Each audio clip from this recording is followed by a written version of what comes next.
Bon matin à tous. Bienvenue. Je vois qu'il y a beaucoup de nouveaux visages, donc bienvenue à tous. Bon matin, puis je veux aussi souligner la fête des pères. Bonne fête des pères à tous les papas qui sont dans la salle.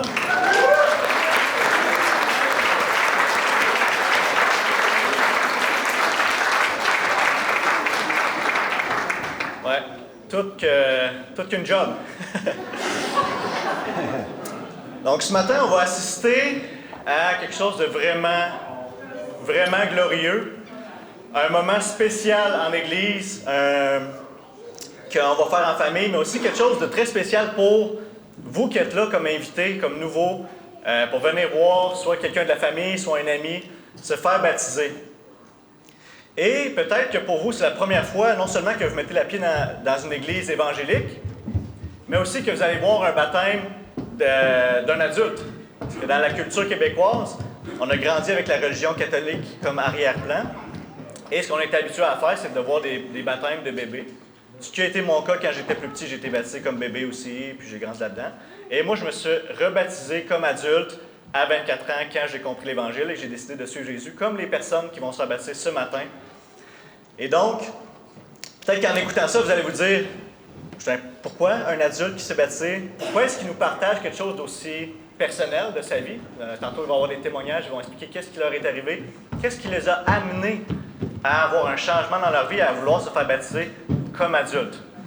Alors, c'est la raison pour laquelle on veut, comme Église, prendre le temps d'expliquer qu'est-ce qui va se passer ce matin, qu'est-ce que ça signifie le baptême chrétien. Et vous allez voir que la clé de la compréhension dans tout ça, c'est Jésus.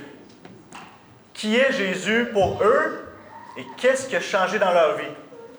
Et donc, avant d'aller à leur histoire à eux, j'aimerais qu'on puisse faire l'exercice ensemble. Qui est Jésus? Peut-être que vous n'avez jamais posé la question, vous avez une idée, vous n'avez jamais réfléchi, vous n'avez peut-être même pas entendu parler. C'est tellement oublié maintenant dans la culture. Mais on est en 2024 après Jésus-Christ. Alors, d'une manière ou de l'autre, même si on n'est pas d'accord avec les choses que les gens disent de lui ou ce qu'il fait, eh bien, il faut s'arrêter quand même pour dire c'est qui Jésus? Ça doit être vraiment important. On base notre temps d'humanité sur cette personne-là. C'est pas Jules César, c'est pas Alexandre le Grand, c'est pas Platon, un grand philosophe. C'est Jésus. Alors, tout au long de l'histoire, il y en a qui ont dit différentes choses sur Jésus. C'est un homme très controversé. Il y en a qui ont dit que c'était un bon gars, qui nous a apporté à l'humanité vraiment des bonnes valeurs, qui était un modèle, qui est même allé mourir sur la croix pour nous montrer un exemple. Il y en a d'autres qui vont dire que c'était un prophète, un envoyé de Dieu. Il y en a d'autres qui n'ont juste pas d'opinion sur lui.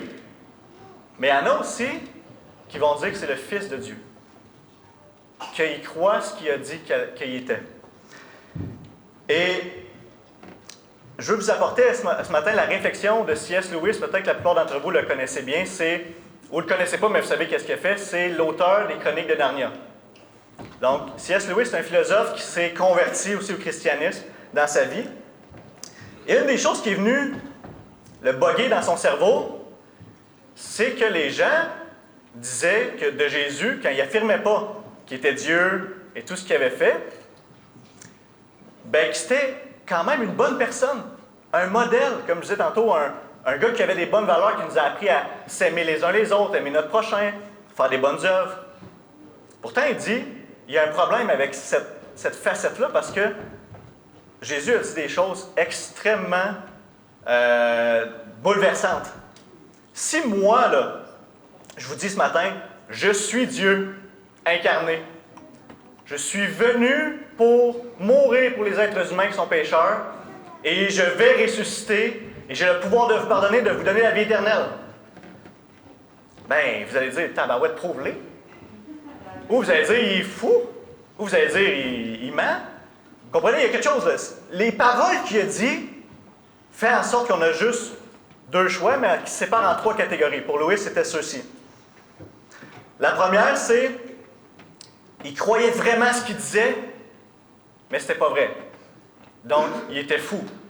Il y avait un problème dans sa tête. Il pensait vraiment qu'il était le Fils de Dieu. Il pensait vraiment qu'il avait le pouvoir de guérir les malades, de chasser les démons, etc. Mais ce n'était pas vrai. Alors, il est fou. Première option. Deuxième option, il savait très bien que ce n'était pas vrai ce qu'il disait, mais il le disait quand même. Qu'est-ce que ça fait de lui? Un menteur, un trompeur, trompait les gens, et un blasphémateur. Il disait qu'il était Dieu, il s'appropriait la divinité. Alors, soit il est fou, soit il est menteur, si les choses qu'il disait étaient soit pas vraies ou il pensait que c'était vrai. La seule option qui reste, numéro 3, c'est vrai. S'il n'est pas fou, ni menteur, et si c'est le cas, on ne devrait pas avoir des millions et des milliards de personnes qui changent leur vie, qui disent qu'il est Seigneur, qu'il est Sauveur, qui suivent depuis 2000 ans, qu'on dit que Jésus c'est un bon gars, que même si on n'est pas croyant, on a des photos de Jésus des fois dans la maison, peu importe. Les deux premières options ne devraient pas être vraies. Ce qui nous laisse, c'est la troisième. C'est vrai. Et ce matin, vous allez voir que les baptisés qu'on va avoir devant nous vont le croire et l'affirmer comme des millions d'autres personnes depuis 2000 ans. Pour eux, c'est pas seulement « écoutez bien ce qu'ils vont dire ». Je suis passé par là à dire à mes amis que Jésus était Seigneur et Sauveur, que je donnais ma vie pour lui et tout ça. Et mes amis recevaient en disant « tant mieux pour toi. Si ça te rend plus heureux, je suis content.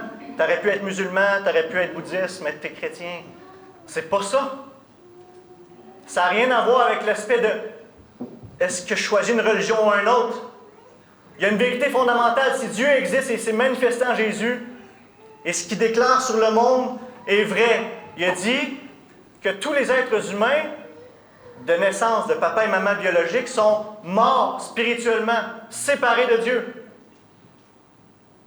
Et que lui, en venant mourir sur la croix, peut prendre nos péchés et peut nous donner la vie éternelle, nous réconcilier à Dieu. Vous allez voir que ce n'est pas juste des informations qu'ils ont eues, qui ont dit « Ah ben oui, ça fait du sens ». Il y a eu un changement radical dans leur vie, un changement dans leur être intérieur. Ils ont passé de la mort spirituelle à la vie spirituelle. Et ils vont vous partager ce qu'ils ont vécu. Écoutez bien ce qu'ils vont dire et considérez. Le baptême qu'on va voir ce matin illustre cette réalité-là qui se passe dans l'être humain quand il vit ça. Écoutez le passage dans l'Épître aux Colossiens, chapitre 2, versets 12 à 15.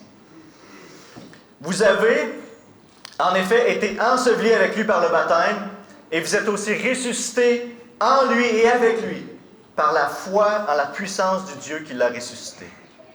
Vous qui étiez morts en raison de vos fautes, il était vivant, vous qui étiez morts en raison de vos fautes et de l'incirconcision de votre corps, il vous a rendu à la vie avec lui. Il nous a pardonné toutes nos fautes. Il a effacé l'acte rédigé contre nous qui nous condamnait par ses prescriptions. Il l'a annulé en le clouant à la croix.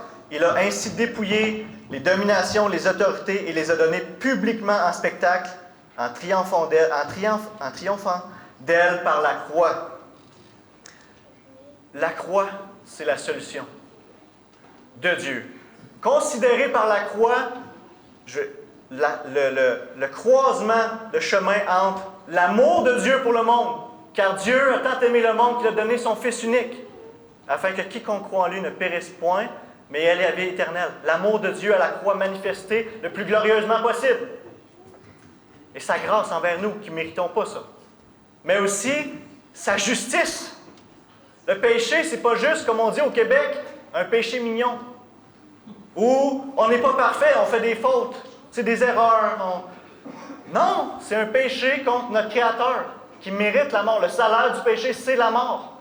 Alors la croix, c'est le croisement de l'amour et de la justice de Dieu qui se réconcilie dans la personne et l'œuvre de Christ, en qui on peut avoir la rédemption. Ça dit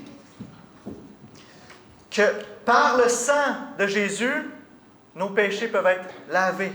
Parce qu'il est venu volontairement à notre place par amour pour nous, volontairement, c'est ce qui permet cet échange. Il a effacé l'acte qui nous condamnait. Le texte dit qu'il l'a cloué à la croix. C'est fait une fois pour tout.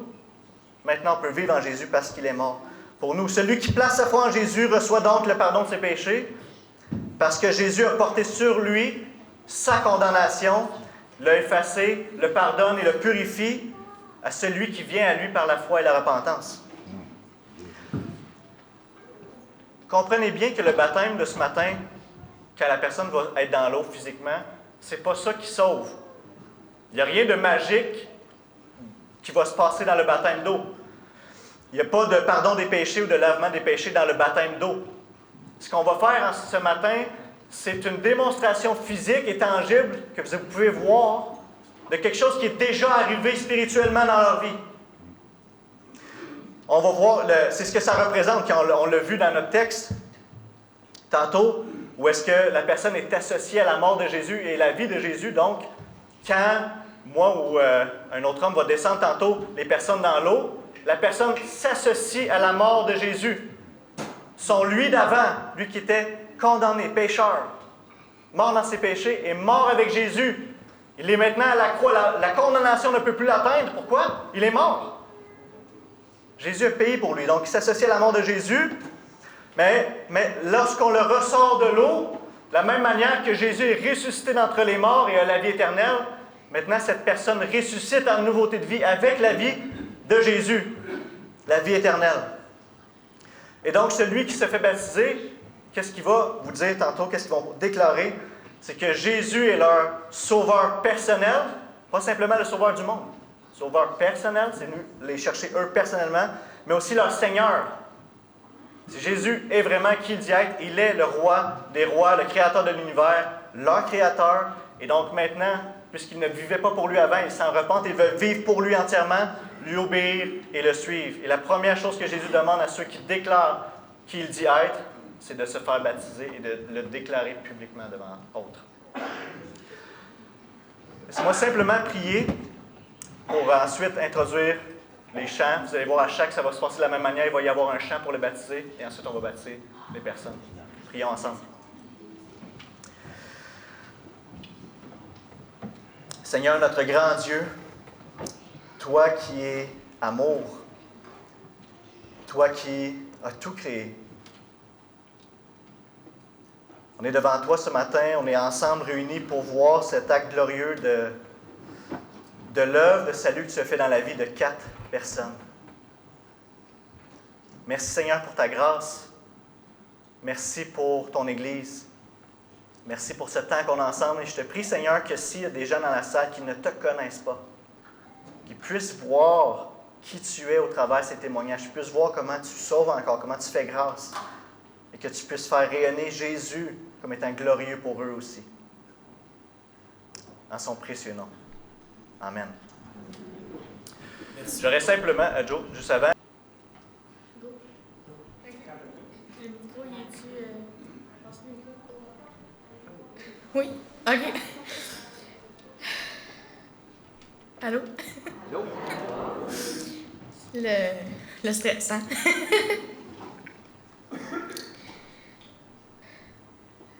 Bonjour, je m'appelle Aurélie Desfossés, j'ai 20 ans. Je suis née dans une famille chrétienne, heureusement, parce que sans la foi de mes parents, je serais probablement pas ici en ce moment. J'étais pas supposée survivre dû à une malformation de la colonne vertébrale.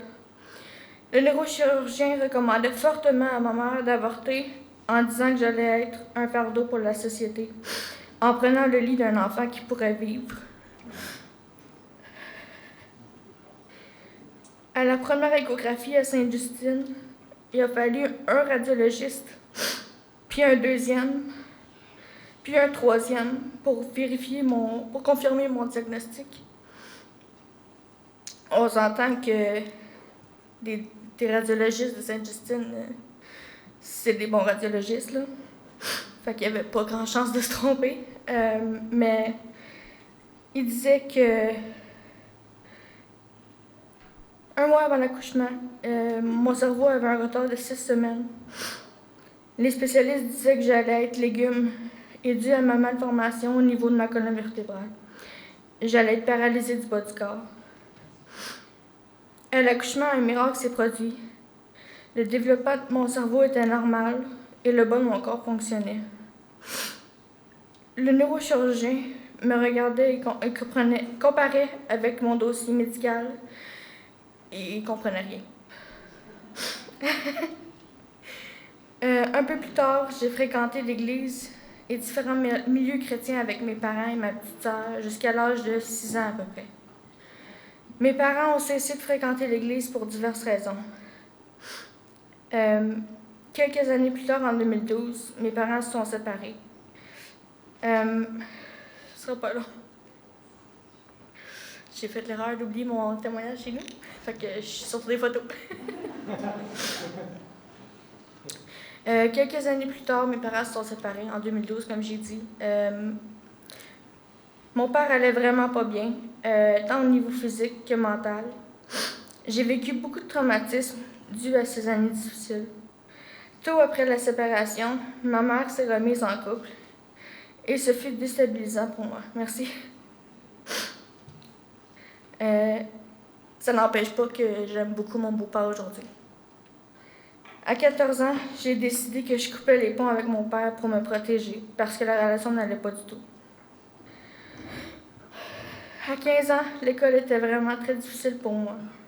J'étais en échec, mon anxiété et mon trouble de personnalité limite étaient au maximum. J'étais même dépressive. Ma mère a donc décidé de me retirer de l'école pour faire l'école à la maison, parce que sinon je lâchais l'école par moi-même. J'étais vraiment pas bien dans mon cœur, ma tête et ma peau. À 16 ans, je tombe dans la débauche, le sexe et l'alcool. Aujourd'hui, je peux témoigner que je regrette les choix que j'ai faits à cette époque. La débauche continue de pire en pire. À 17 ans, j'avais un grave problème d'alcool, de colère et de frustration. Mon mal-être était évident. C'était toxique pour moi et ça le devenait de plus en plus pour ma famille. Alors mes parents ont pris la décision que je devais quitter la maison et avoir de l'aide. Ils ont cherché un centre d'aide pour jeunes en difficulté. Cependant, ils ne trouvaient pas que le centre me convenait. Alors on a loué une chambre dans le sous-sol d'une maison. Je me suis sentie abandonnée de mes parents. Je n'étais pas consciente de l'aide qu'ils voulaient m'apporter. Prochaine photo.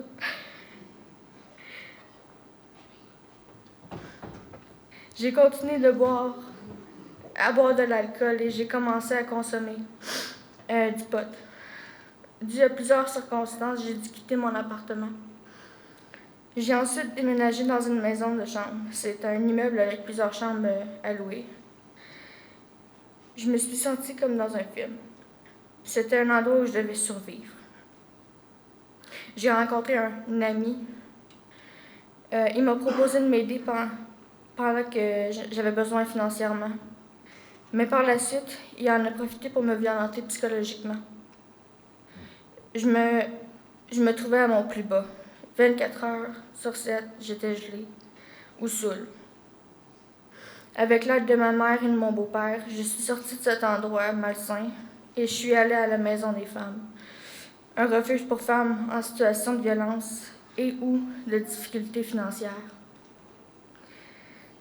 À ce moment-là, j'étais à des années-lumière de penser qu'aujourd'hui, je serais ici devant vous, prête à me faire baptiser et à suivre Jésus. Pendant mes 4 mois là-bas, j'ai reçu de l'aide psychologique et ça m'a fait un grand bien.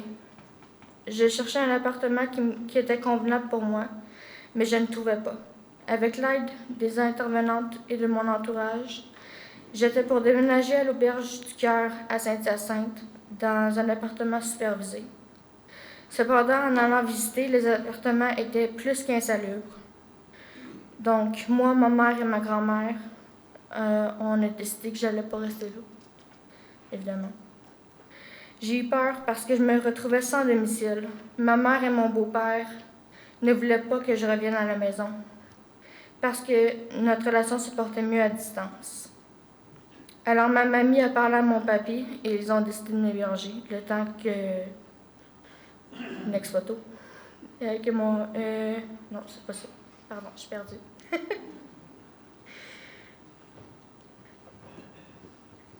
Le temps que je trouve un appart. Cependant, un mois avant, mon papy avait reçu un diagnostic de cancer des poumons stade 4.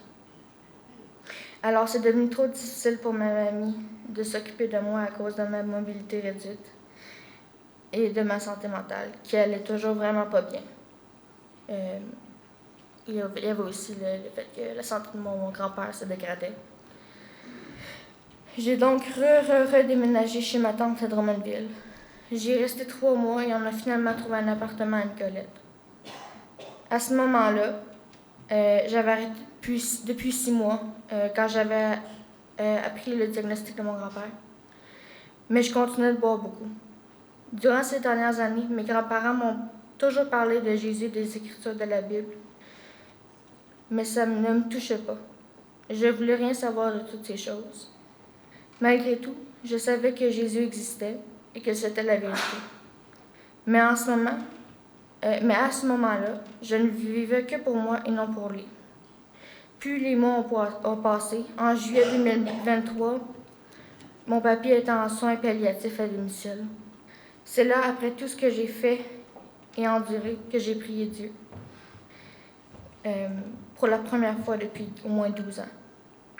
Je lui ai dit que j'avais besoin de sa présence dans ma vie, parce qu'avec cette épreuve, même si j'avais diminué énormément ma consommation d'alcool, je savais que ma santé mentale était encore très fragile. J'allais assurément rechuter, au pire, je craignais de retomber en dépression. Ce que je demandais à Dieu dans ma prière, c'était qu'il me vienne en aide, parce qu'avec cette épreuve du deuil de mon papy, je n'allais pas réussir toute seule à m'en sortir. Comme enfant de Dieu, papy était un modèle à suivre.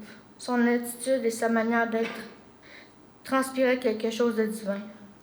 Durant son épreuve et les soins palliatifs, il n'a jamais eu peur de mourir, car il savait où il s'en allait.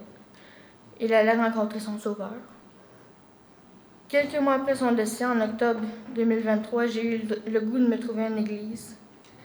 Un dimanche matin, un frère, Jonathan Clermont, je sais pas. Oui, je sais, il est là. A prié et a demandé à Dieu de nous pardonner pour nos péchés. C'est à ce moment-là que j'ai confessé mes péchés et que j'ai demandé pardon. Mon cœur se transformait de plus en plus. Je n'ai plus de problèmes de sexe et de drogue et d'alcool. Ma santé mentale allait de mieux en mieux également. Ma transformation spirituelle se faisait de plus en plus ressentir et j'ai commencé à mettre ma foi en Dieu. Aussi, je me suis fait de nouveaux amis. Suivre Jésus est devenu un besoin en lisant la parole, en m'assemblant et en développant des liens avec la communauté. Cela m'amène à vouloir lui ressembler. Jésus est amour et me pardonne. Moi aussi, je veux aimer et pardonner, comme lui. En étant plus lente à la colère, plus tolérante. Aujourd'hui, je suis ici devant vous pour vous témoigner ma foi. Je crois que Jésus est venu sur la terre, qu'il a vécu sans péché, une vie sans péché, donc parfaite, qu'il est mort sur la croix pour me sauver de mes péchés. En l'acceptant comme Sauveur et Seigneur, mes péchés sont lavés par son sang et je suis pardonnée. Toutes ces choses nous sont révélées dans la Bible, qui est la vérité, et j'y crois. C'est pourquoi j'ai donné ma vie à Dieu. J'ai choisi le chemin de l'amour et de la vérité. Dans mon processus, Dieu a pourvu à mes besoins en me donnant une deuxième famille, mon Église. Et je m'engage aujourd'hui à l'aimer et à la supporter en retour. Merci.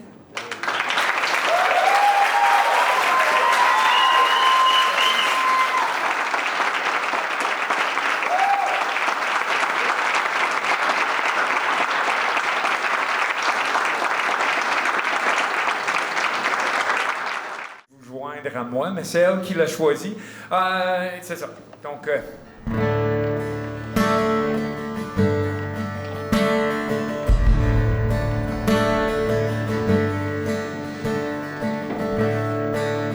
oh, te sens-tu blessé et brisé, accablé par le poids du péché, Jésus t'appelle. Au bout de toi-même, veux-tu goûter aux sources de la vie? Jésus t'appelle. Alors viens à l'autel, les bras du Père sont grands ouverts, le pardon fut payé.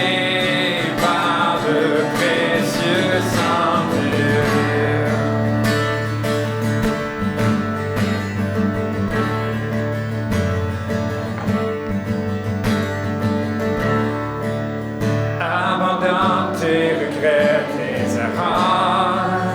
N'attends plus et viens auprès de lui. Jésus t'appelle. Prends ta peine et chante-la pour la joie.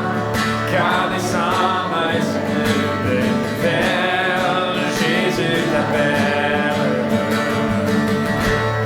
Alors viens à l'autel, les bras du Père sont grands ouverts.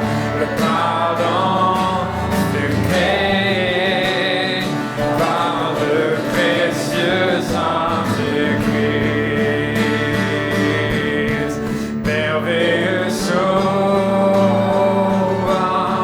il est incomparable. Chante Alléluia, Christ est vivant. Oh, prosternons-nous devant le roi des rois. Chante Alléluia, Christ est vivant.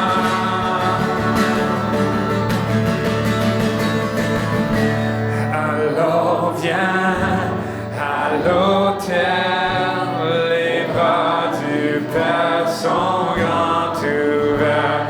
Le pardon fut payé par le précieux sang du Christ. Alors viens à l'autel, les bras du Père sont grands ouverts. Le pardon fut payé par le précieux sang du Christ. Vous pouvez vous asseoir. Puis on a de quoi de spécial bien particulier pour Aurélie ce matin. Un membre de sa famille a demandé de faire un petit chant spécial. Donc il va venir tout de suite et on va voir si Aurélie est rendue. As-tu rendu ou pas encore? Oui, je suis le grand-oncle d'Aurélie, l'oncle de Annie, sa maman, le frère de sa maman, qui est ma sœur jumelle. Je connais beaucoup de gens ici, quand même. Le chant, c'est un vieux chant, mais j'ai de la difficulté un petit peu à chanter, parce que il y a des cas. Mais je l'ai sur mon cœur.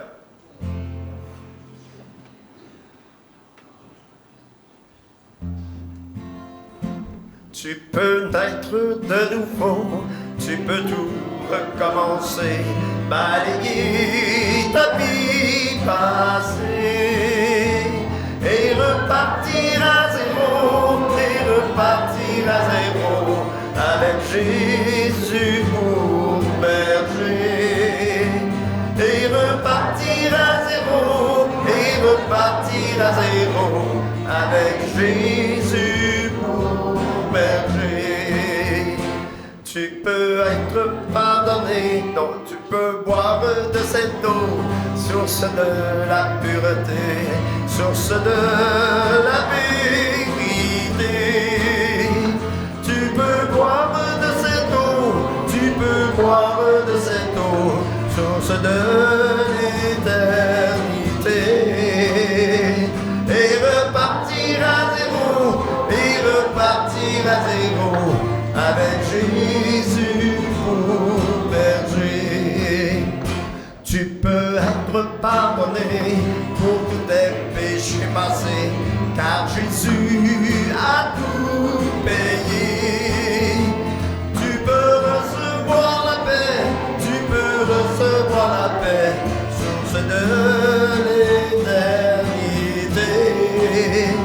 Et repartir à zéro, avec Jésus pour berger. Et repartir à zéro, avec Jésus pour berger. Et repartir à zéro,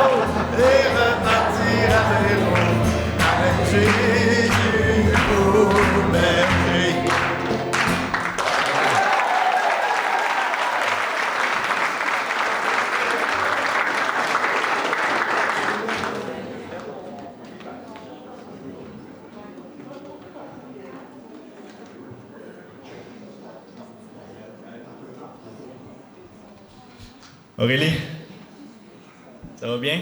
Oui. Première question, j'en ai 2 autres. Aurélie, est-ce que tu crois que Jésus est le Fils de Dieu et qu'il est mort à la croix pour tes péchés? Oui. Est-ce que tu te repens de tes péchés et t'engages à le suivre comme Seigneur dès aujourd'hui? Oui. Oui. Sur cette belle profession de foi,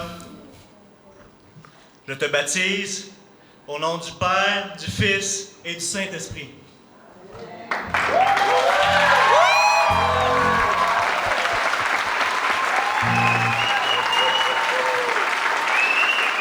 Et repartir à zéro, et repartir à zéro, avec Jésus au Berlin. Et repartir à zéro, et repartir à zéro, avec Jésus au Berlin. Faudrait vous venir plus souvent, monsieur. Je ne sais même pas c'est qui le prochain, mais il me semble que je vais avoir le bon chant. J'espère. Je suis un peu mélangé des fois, ça m'arrive. On va revenir à notre rythme habituel, qui va être le chant du baptisé pendant qu'il se prépare, puis le baptême ensuite. Donc, si vous voulez, vous l'avez, vous pouvez, c'est pas grave, mais si vous voulez rester assis, c'est bon aussi, il n'y a pas de règle là-dessus. Mais c'est bon des fois de... Je vois l'espace qui nous sépare et la montagne insurmontable. La nuit se lève sur mon désespoir. Tu vers à toi quand tu t'es noir dans les ténèbres. Toujours éclaire mon âme en paix. Tout est accompli tel qu'il est écrit. Jésus-Christ, mon espérance.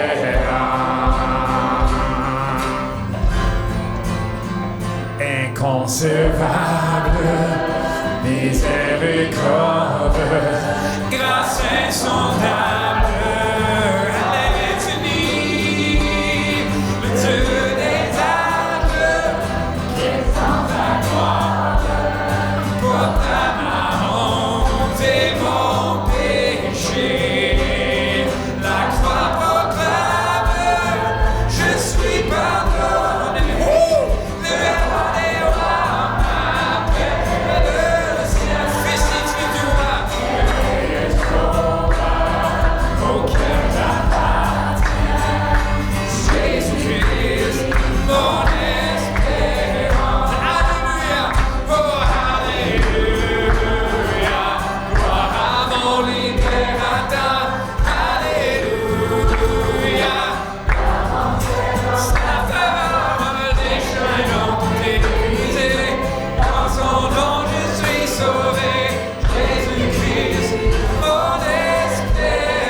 Où son corps meurtri a repris vie dans le silence, sa voix retentit. La mort sur moi n'a plus de pouvoir. Puis vient le matin de la promesse où son corps meurtri a repris.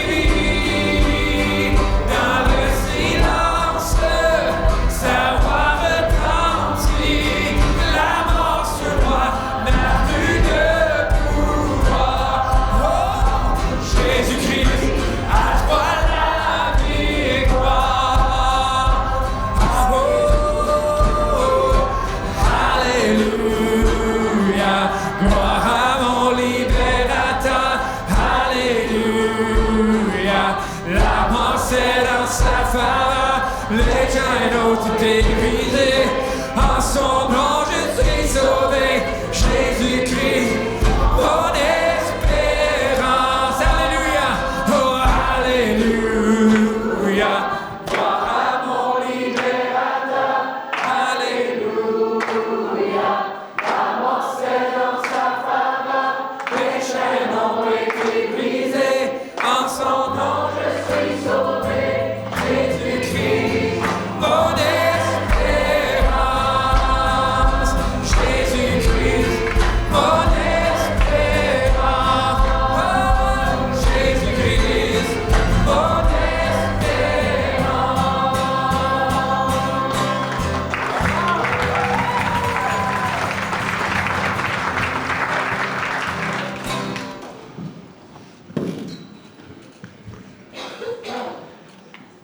Bonjour tout le monde. On m'entend bien? Parfait. Donc, bonjour tout le monde. J'aimerais d'abord remercier toutes les personnes présentes aujourd'hui. Aussi remercier notre Seigneur pour les portes qu'il a ouvertes pour moi, qui font en sorte que je suis ici aujourd'hui devant vous pour vous raconter comment Jésus a changé ma vie. Donc, je vais commencer par me présenter. Mon nom est Mathis, j'ai 17 ans. Je suis né à Trois-Rivières et je suis né dans une famille chrétienne catholique. Donc, j'ai toujours cru en Dieu. J'ai fait ma catéchèse, qui est à peu près l'équivalent de l'école du dimanche, où on m'y apprenait les valeurs comme le partage, le pardon, mais on m'y apprenait aussi les histoires de la Bible. Ce qui fait en sorte que dès mon très jeune âge, je priais à chaque jour et je connaissais l'Évangile. En 2019, j'ai perdu mon grand-père du cancer et j'étais en colère contre Dieu. Pourquoi lui, je me disais? Je suis, suite à son décès, tombé en dépression. Je me suis éloigné de Dieu, je ne priais plus et j'ai commencé à m'entourer de mauvaises influences. J'ai aussi commencé à fumer, à boire et à faire des conneries. J'ignorais complètement Dieu et quand on m'en parlait, j'ignorais ce qu'on me disait. Je croyais toujours en Dieu, mais je lui en voulais pour tout le mal qu'il m'a fait vivre à moi et à ma famille. Pendant 4 ans, j'ai vécu comme ça. Des parties quasiment toutes les fins de semaine et la colère que j'avais envers lui était toujours présente. Je vivais ma vie comme bon je le sentais, mais je n'étais pas pour autant heureux. Je ressentais un vide dans mon cœur. Et le soir, avant de m'endormir, je me disais souvent, pourquoi tout ça m'arrivait? Et si je mourais demain, est-ce que j'irais au ciel? À la fin de mon secondaire 4, qui est à dire l'été passé, j'ai rencontré une personne formidable, qui malgré nos années passées à la même école, nous ne nous étions jamais vraiment parlé. Un soir, moi et cette personne, nous avons parlé de Dieu, et cela m'a vraiment fait du bien.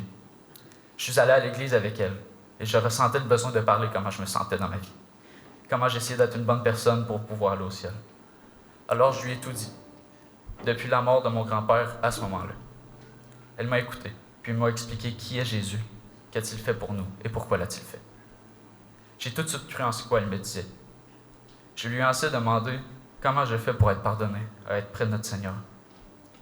Il m'a expliqué que le seul moyen est de se tourner vers lui, de repentir de nos péchés et de lui donner notre vie. Alors j'ai prié. Seigneur Jésus, pardonne-moi pour mes péchés. Pardonne-moi de t'avoir ignoré et abandonné. Pardonne-moi d'avoir été en colère contre toi. Reprends-moi, Seigneur. J'ai tout de suite eu un sentiment incompréhensible, comme une main sur mon épaule, qui me disait « ça va bien aller ». Mais aussi une vague de paix et d'amour qui a rempli mon cœur. Comme si on voulait me dire « fais-moi confiance, ça va bien aller ». Alors moi, Mathis, je crois que Jésus est le Fils de Dieu, qui est venu sur terre vivre une vie parfaite, sans péché, pour se sacrifier et donner sa vie sur la croix. Et que par ce sacrifice, je puisse recevoir le salut de Dieu. Grâce à notre Seigneur, ma dette est payée. Sans Jésus, rien de ce que je ferais ne serait digne devant notre Père. Je ne savais plus quoi faire et Jésus m'a montré la voie. Il m'a éclairé. C'est aujourd'hui, par la grâce de notre Seigneur, que je me fais baptiser devant vous tous. Merci de m'avoir.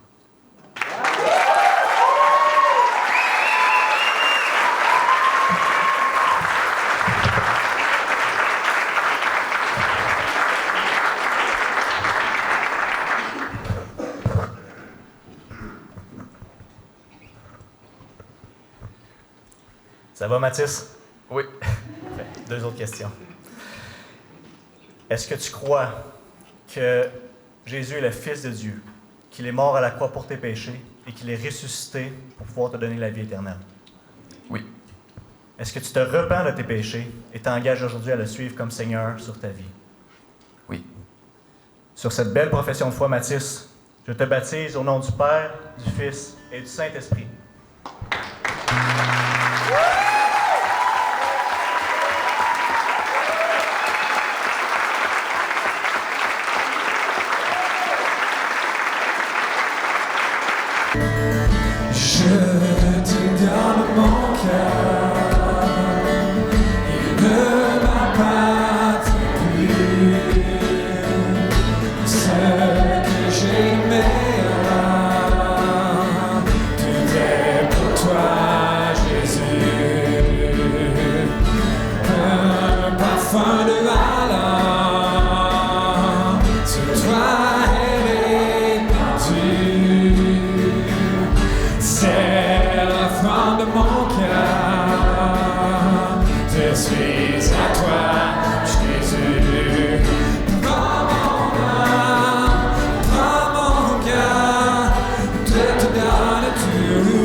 est à toi.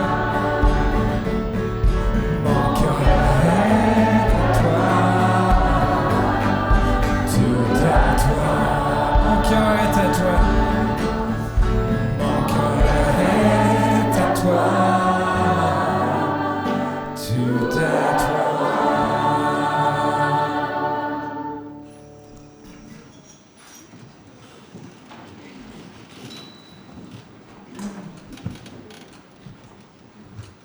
Un, deux, un, deux.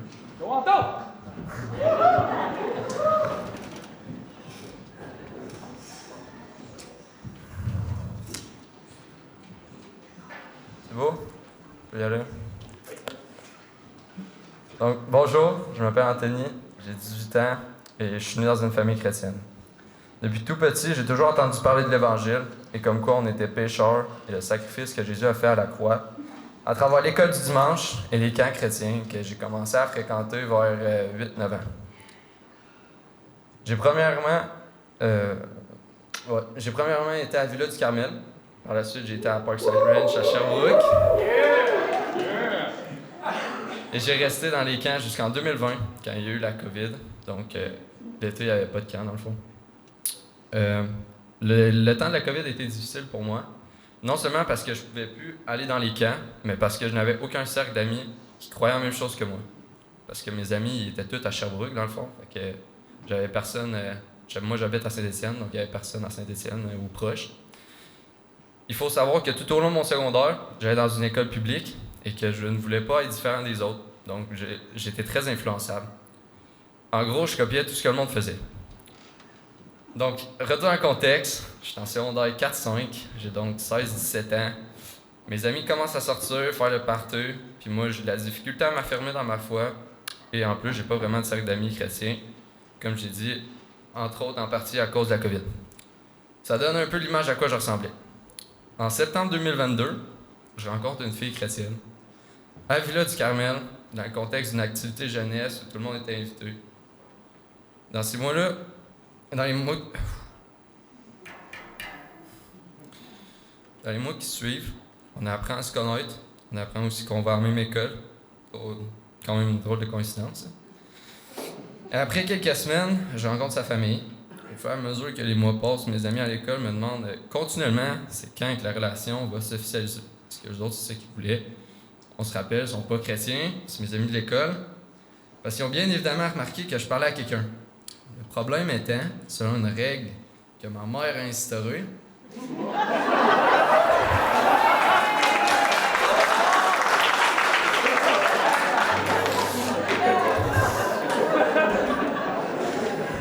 je n'ai pas le droit d'avoir de copine jusqu'à l'âge de 18 ans.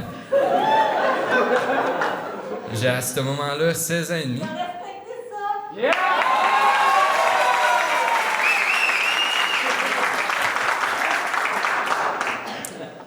Puis quand elle a appris ça, elle voulait absolument avoir l'approbation de ma mère, ce qui est complètement compréhensible. Avant que notre relation aille plus loin, donc elle m'a dit on va attendre effectivement 1 an et demi en restant amis. Ça faisait pas mon affaire.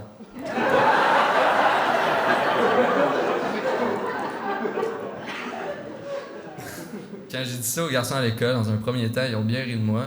Et deuxièmement, ils ont commencé à me dire que de toute façon, j'étais capable de trouver quelqu'un d'autre. Ça dérangeait pas, puis j'aurais pas de problème avec ça.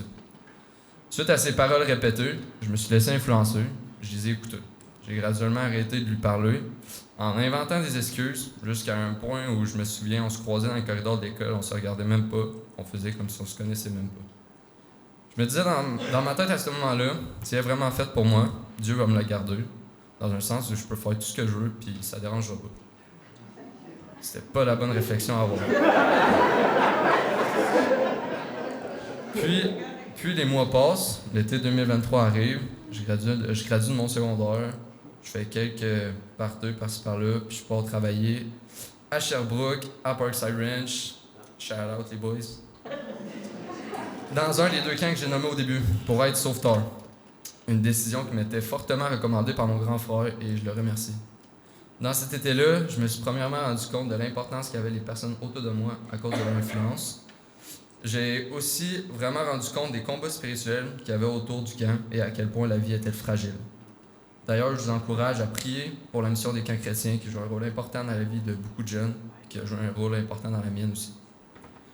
En effet, à plusieurs reprises, toujours dans l'été 2023, il y a eu des passés proches d'accidents qui auraient pu être très graves.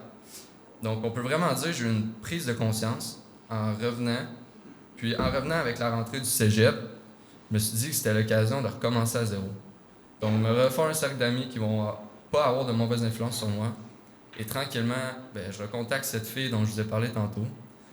Pour qu'au final, après quelques semaines, elle me dise, quasiment mot pour mot, qu'elle ne voyait pas trop en quoi j'étais chrétien, dû à mes actions et mon comportement passé. Ouais, ouch. En gros, comme quoi je portais pas vraiment de bons fruits. Dans un premier temps, ça m'a fait de la peine, parce que, comme il est dit dans Matthieu 7, verset 17, « Tout bon arbre porte de bons fruits, le mauvais arbre porte de mauvais fruits. » Elle m'identifie un petit peu plus dans la deuxième partie du verset, tu sais. Mais dans un deuxième temps, ça m'a rendu curieux aussi. J'avais envie de savoir ce qui faisait en sorte que cette personne-là avait un zèle aussi grand pour Dieu, au point même qu'elle était capable de discerner qu'il n'exerçait pas une bonne influence sur elle et de couper ces relations-là, parce que c'était de quoi que j'avais pas su faire avec mes amis du secondaire, de quoi que j'aurais dû faire, bien évidemment. C'est là que je me suis réellement mis à l'œil ma Bible.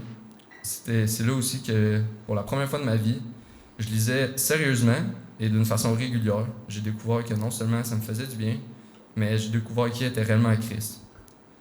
Et même si je me l'ai fait raconter des dizaines de fois, à travers les camps et l'école du dimanche, j'ai réellement compris et accepté le sacrifice que Jésus a fait pour moi à travers la lecture des 4 évangiles.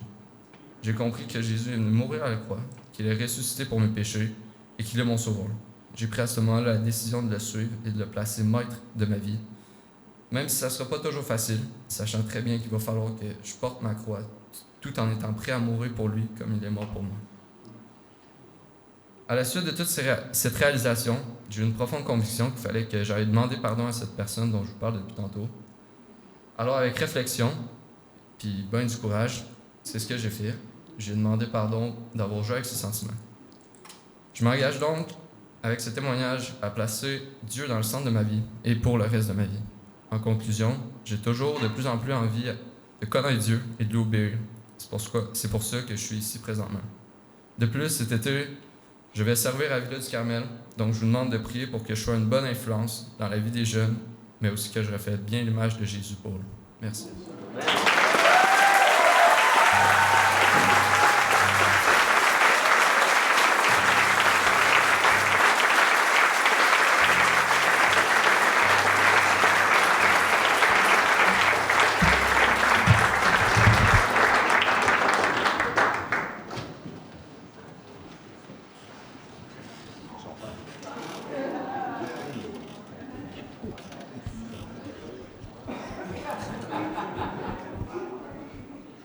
Anthony, je te pose 2 questions aussi.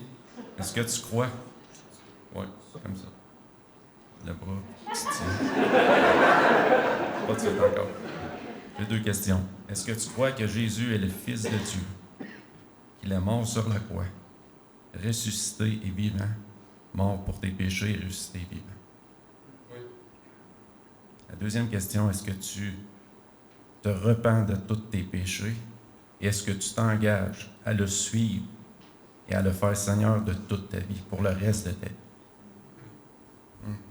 Sur ta profession de foi, c'est avec un grand plaisir que je te baptise au nom du Père, du Fils et du Saint-Esprit.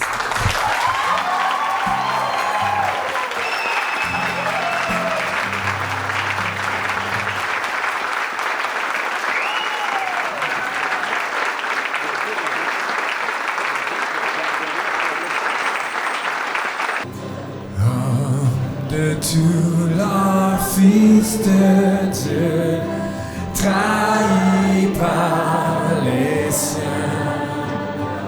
le fardeau de notre péché, ce Jésus fut posé. C'est lui qu'on a méprisé, faussement accusé, blessé et meurtri, humilié, d'épines couronné. Oh, cette croix, ma rédemption, où ton sang coula pour moi.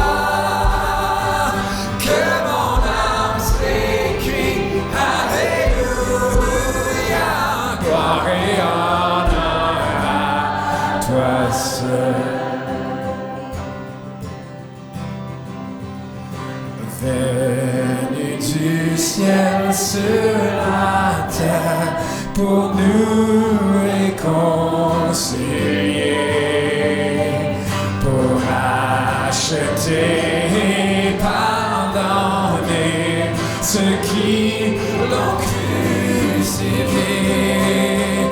Oh, cette croix, ma rédemption, où ton sang coula pour moi, que mon âme s'écrie, alléluia, gloire et honneur à toi seul. Ma dette est payée, elle est effacée par le sang précieux que Christ a versé. Le péché est vaincu, la prise n'est plus. Il m'a libéré pour l'éternité. Ma dette est payée, elle est effacée par le sang précieux que Christ a. Mes péchés est vaincu, son emprise n'est plus. Il m'a libéré pour l'éternité. Oh, cette croix, ma rédemption, où ton sang coula pour moi. Que mon âme s'écrie, alléluia, gloire et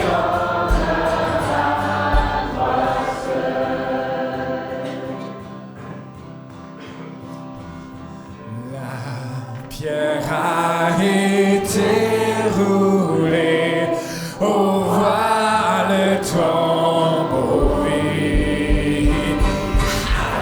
Alléluia, Dieu soit loué, il est ressuscité. Oh, oh, oh, cette croix, ma rédemption, où ton sang coula pour moi. Que mon âme s'écrie, alléluia, gloire et honneur, gloire et honneur à toi seul, gloire et honneur à toi seul.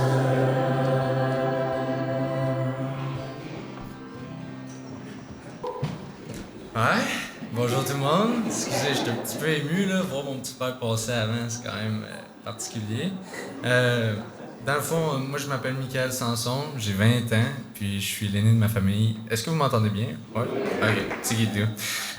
Donc, pour débuter, je suis né dans une famille chrétienne. J'ai donc grandi en allant à l'école du dimanche, me faisant enseigner toutes les belles histoires de la Bible, puis leurs applications.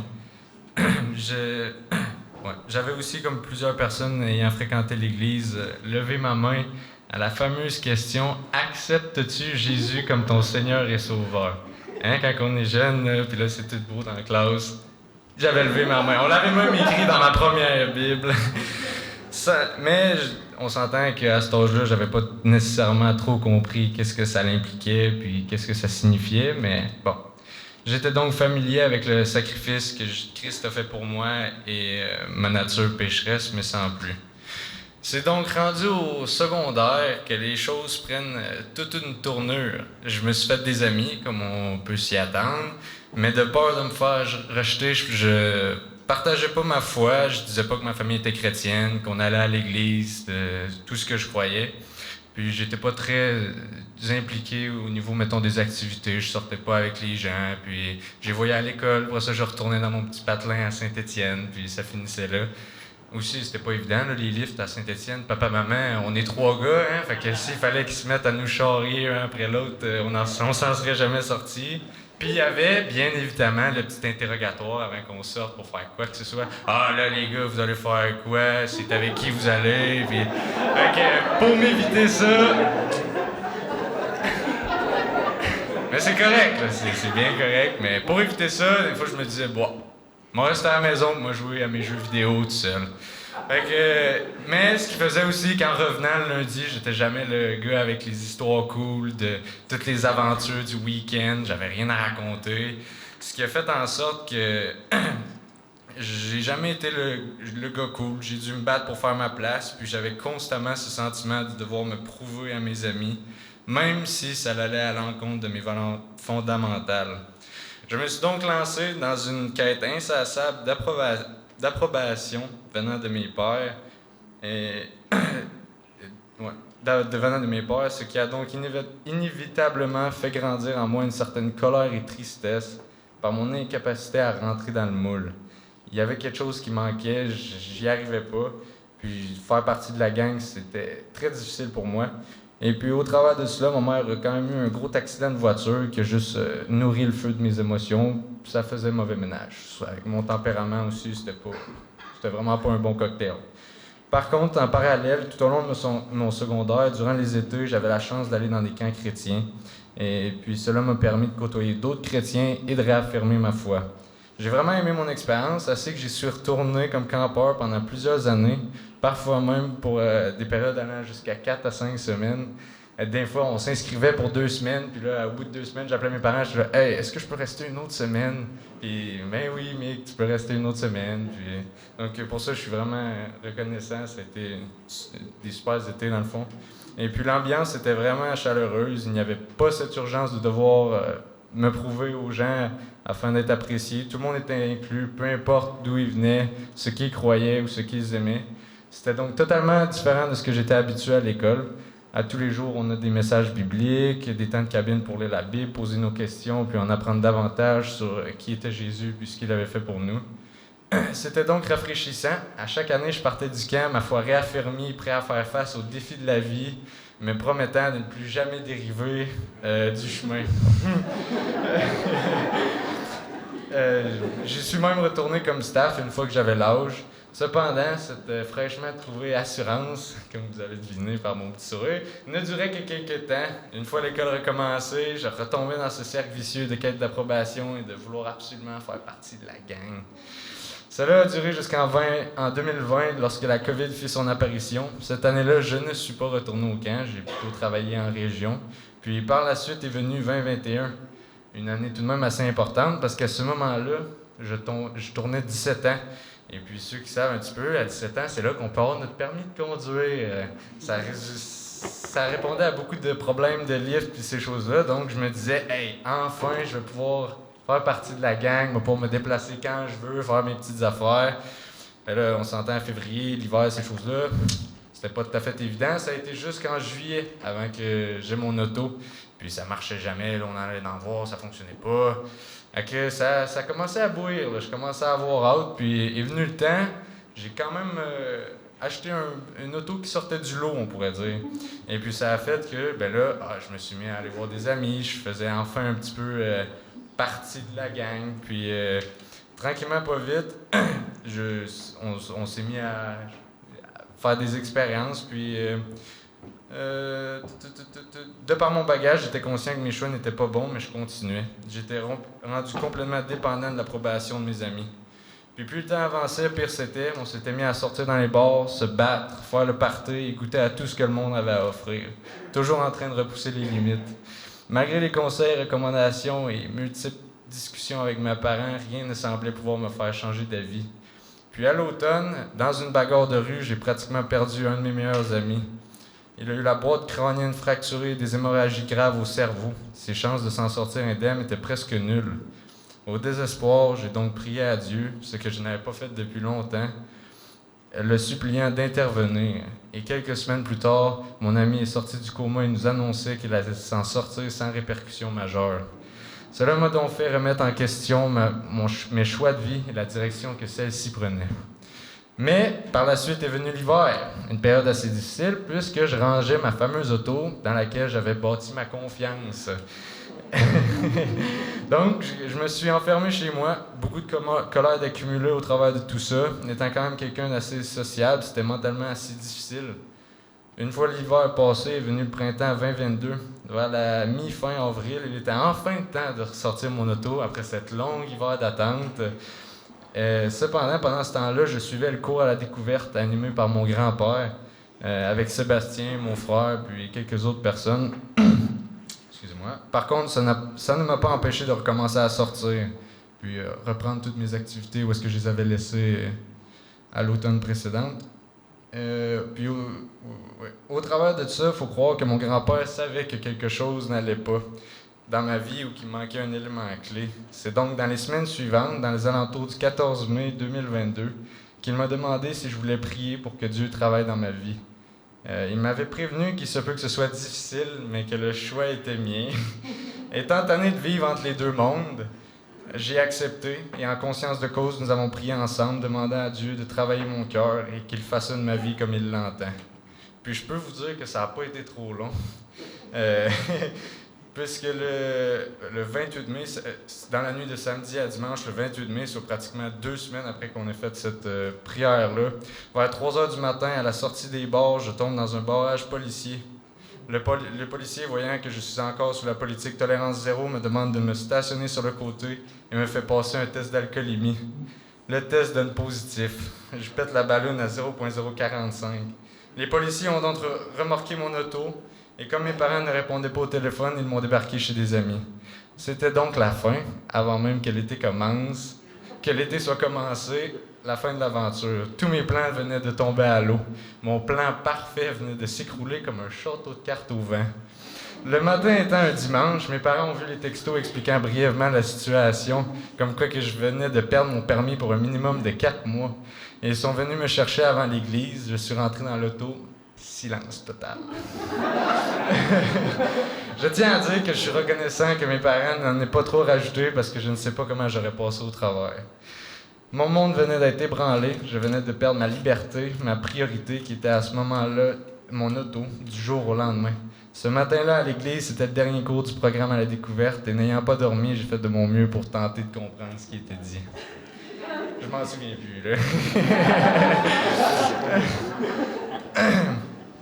Les prochains jours furent difficiles, puis pour tenter d'une certaine façon de me changer les idées, mes parents ont décidé d'amener toute la famille aux Galeries de la Capitale. Mais une fois arrivé, j'ai reçu le retour d'appel d'un avocat que j'avais contacté pour savoir ce qui était possible de faire pour améliorer ma situation, mais ce fut inconcluant. Il m'aurait coûté cher de contester et je risquais de perdre mon permis pour une durée encore plus longue.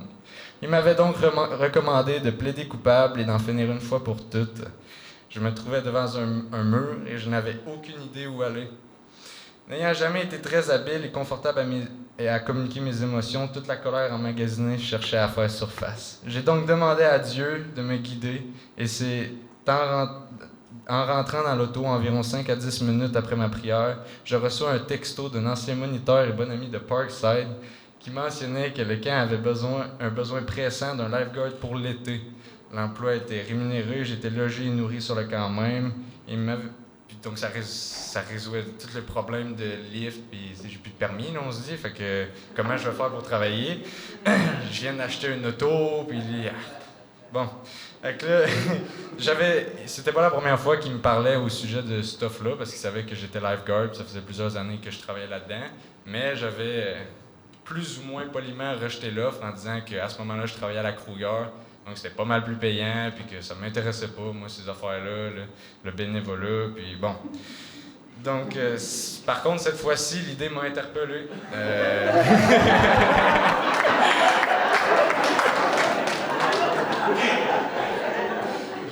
donc discuté avec mes parents, puis il y avait un seul élément restant à valider. Venant tout juste d'être engagé, on se dit, ça fait... Je suis à mon 2e chiffre, littéralement. Je voulais pas partir comme ça. C'est quand même l'emploi. Mon père travaillait là, puis le nom de la famille. Je voulais pas entacher ce nom-là. Puis étant l'aîné de mes 2 petits frères, ben, on y pense, hein, nos petits frères, qu'est-ce qu'ils vont faire, ces affaires-là. Donc, je voulais pas affecter les chances que mes frères puissent un jour y travailler. Il fallait donc qu'on trouve une solution. Notre requête était donc que je puisse garder mon poste pour l'été, mais le mettre en pause pour la durée des camps, soit environ 7 semaines. Hey, on s'entend, là. Ils viennent nous engager. Là, le petit étudiant, il arrive à son 2e chiffre. Je peux-tu avoir un break de 7 semaines? C'est alors qu'un jour, sur mon temps de pause, je me suis dirigé vers le bureau des ressources humaines, fraîchement engagé. Je demandais déjà un congé pour 7 semaines sur les 12 que j'étais censé faire. Mais, contre toute attente, ils ont accepté et même ajouté que cela les arrangeait un peu puisqu'ils avaient engagé trop d'étudiants cette année-là et qu'ils savaient de la difficulté à donner des heures à tout le monde. Hey, joyeux hasard, hein? C'était donc décidé. Sans hésitation, je partais pour Parkside tout l'été comme sauveteur, étant que convaincu que c'est là que Dieu me voulait. Je suis arrivé au camp et par la grâce de Dieu, toutes les mauvaises émotions que j'avais emmagasinées toutes ces années étaient disparues.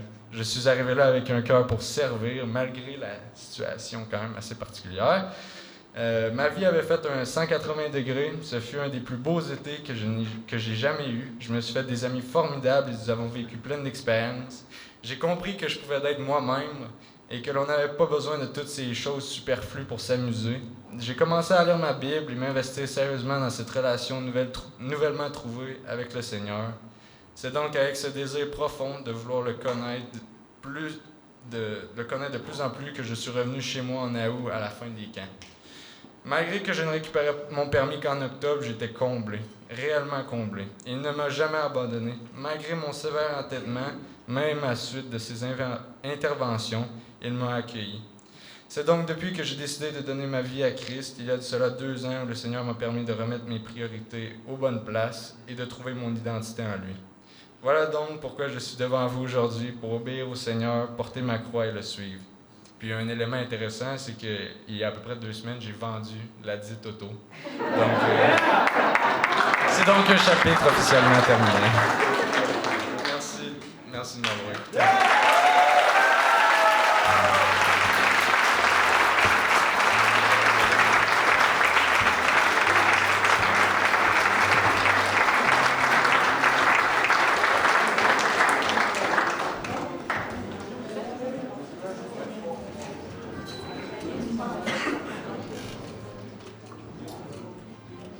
OK, Mick, j'ai 2 questions à te poser.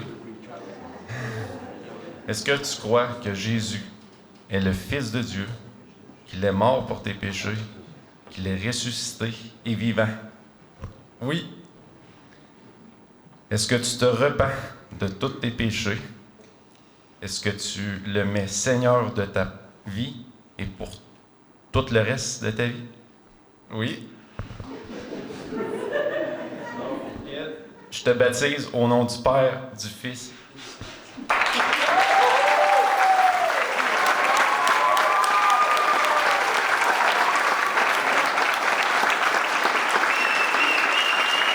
Nous croyons ici à l'Église que c'est une des responsabilités premières des pasteurs, c'est de prier, prendre soin du tout-pro en priant pour eux. Donc, on veut prendre un temps pour prier pour ces gens-là dans ce début de marche chrétienne, fait quand même un temps, là, mais dans l'intégration à l'Église, puis tous ces moments qui se passent. Donc, Mathieu Gauthier ne peut pas être avec nous ce matin, des raisons personnelles, mais il m'a envoyé une prière que je vais lire, puis je vais compléter avec ma propre prière. Ça marche? Donc, prions avec moi. Vous priez, Seigneur, vous baptiser. Donc, Dieu Trinitaire, c'est dans ton nom que nous avons baptisé avec joie ces 4 jeunes adultes ce matin.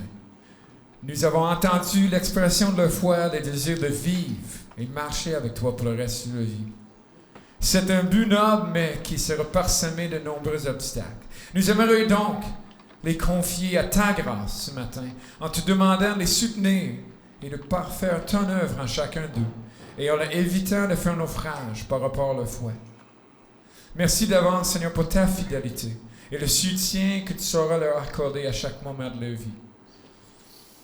Mais en même temps, comme Église, nous voulons aussi te demander ta grâce pour nous aider à assumer notre rôle dans le cheminement spirituel. Car non seulement tu nous demandes de baptiser les nouveaux disciples, mais tu nous demandes aussi de leur enseigner à obéir à tout ce que tu as prescrit.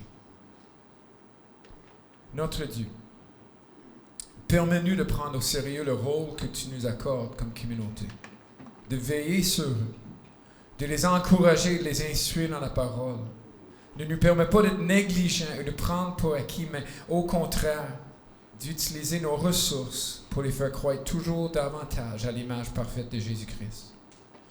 Donne-nous d'être patients, gracieux et persévérants à leur égard. Et comme l'apôtre Paul l'exprimait, d'être prêt à supporter les douleurs de l'enfantement jusqu'à ce que Christ soit formé en eux. Je te prie que nous puissions être une bénédiction pour eux, comme qu'ils en seront aussi pour nous. Que chacun puisse trouver sa place parmi ton corps. Nous désirons aussi sincèrement te rendre grâce ce matin pour ton action dans la vie et merci de continuer d'appeler à la repentance et de sauver encore 2024. Quel bon rappel de ton amour, de ta patience envers notre monde. Seigneur Jésus, toi qui es le chef de l'Église, c'est à ton nom que nous demandons cela tous, ensemble d'un même cœur. Et moi, Seigneur, j'ajouterai à ces paroles. Je te rends grâce pour la fidélité de plusieurs. Que ces gens ne sont pas venus à toi dans un vide. Mais il y a des familles qui ont été patients, persévérants, passionnés, qui ont annoncé ta parole, qui ont vécu des vies plus ou moins saintes devant toi, des fois, mais avec un désir de communiquer le foi à une prochaine génération, avec un encadrement pour essayer de les aider à bien vivre, avec une grâce, un pardon. Je pense aussi à ces amis qui ont su parler, des fois doucement, des fois durement, mais qu'à travers ces nombreuses paroles, à travers ces nombreux efforts, à travers ces témoignages de plusieurs, que tu as amené des âmes à toi. Je te rends grâce sur ce que nous pouvons les voir, cette nouveauté de vie dans leurs yeux, dans la joie qu'ils vivent, cet rejet de l'ancienne vie, puis un désir de tout nouveau. Donc, Seigneur, rappelle-nous ces paroles que tu fais toutes choses nouvelles et que ça s'accomplisse dans la vie de ces gens. Donc, rends-nous tous fidèles à toi, de jour en jour, de plus en plus passionnés.